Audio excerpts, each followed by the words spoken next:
Saudi আরব রিয়াদে আন্তর্জাতিক মাতৃভাষা দিবস পালিত।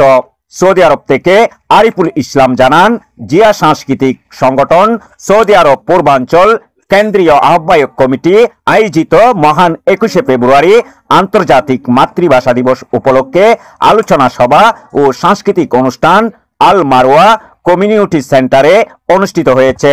সংগঠনের আহ্বায়ক কবি শাহিনুরের সভাপতিত্বে সিনিয়র যুগ্ম আহ্বায়ক শহীদুল ইসলাম ও মোহাম্মদ কাজী আইয়ুব আলীর যৌথ সঞ্চালনায় প্রধান অতিথি ছিলেন সৌদি আরব পূর্বাঞ্চল কেন্দ্রীয় বিএনপির সহসভাপতি মোহাম্মদ মোফাজ্জল হোসেন স্বপন।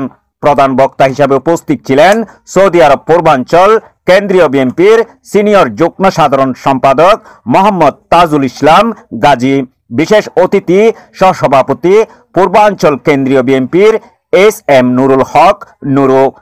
নারায়ণগঞ্জ মহানগর বিএনপির যুগ্ম সাধারণ সম্পাদক আবু কাউসার আশা।